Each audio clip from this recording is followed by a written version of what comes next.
Hello and welcome back. It's Paint It Nerd here again, and today my only goal is I want to do a zombie. And zombie means horror, and I'm still on watercolor kick, so I'm going to do watercolor again. This is how I usually lay out most of my paintings. I just find a piece of artwork that I really like, or I spend some time drawing something, and then I use transfer paper to get it on my canvas board paper, and then I work from there. So the artwork that I'm using today is from Army Zombie, and it's from a few years ago. I remember playing this, maybe 2 or 3 years ago. I always play these games and like Sniper Elite when they're new, and then I get it all out of my system and I beat the game, and then I usually move on. But every time there is a new one, I definitely play them.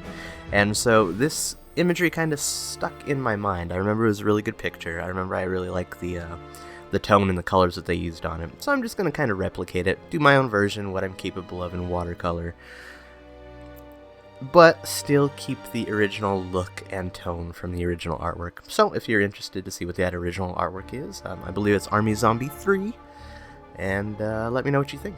See if I, did it justice. I'm still using the 140 weight cold press paper. I'm really liking it. This time I actually stretched it on the board. If you saw my Avowed video, you say the one thing I said was next time I'd definitely stretch it on a board, soak it in water, do it the proper way with staples, and I did that this time, and it is working so much better than just like taping it to a piece of canvas. So I'm glad that's the one change I made. I'm still doing mostly wet on dry technique, just because this is another painting that has a lot of very tight small shapes that I need to fill in with a lot of different tones and colors.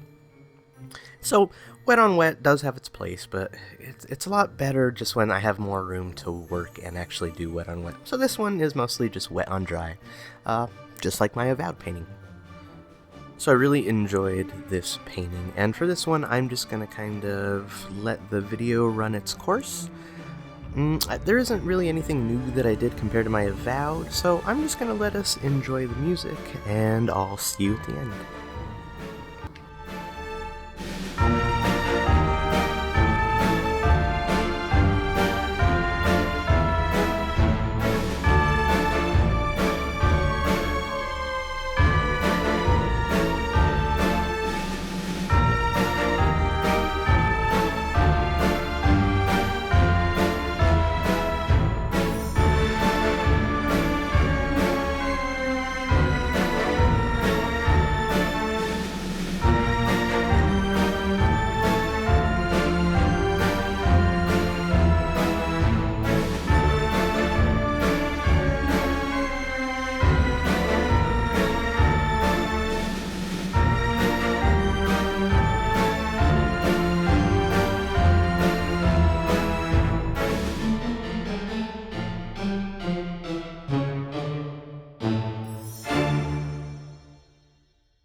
So for this background, I put a little bit of like masking scribbly work in the back, and then I watercolored over it, and then once it all dried, I peeled the masking off, and it leaves this like image looking in the back.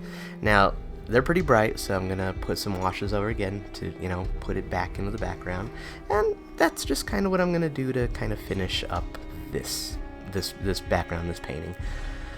The one thing I still gotta do is all my detail and scribbly work. I'm pretty much there with the watercolor itself, but like usual, I'm gonna either use a paint pen or markers or ink over the top to just kind of give it that last little bit of paint chips flair. And since I, you know, put it on a frame this time instead of taping it down, it just requires a little bit of extra work. So I have to remove all the staples, I have to go around the edge and trim it up, and then if I, you know, need to prep it for a frame or anything, this is the time I would do that. I'm not going to go that crazy just because I don't have a frame selected out already or anything for it, but I'm going to do everything but that to get it ready. So this was me getting the zombie itch out of my system, and if you've made it this far, wow, thanks a ton. And I only got one thing to say. If you got that weird little nerdy idea in your head and you gotta get it out, paint it, nerd.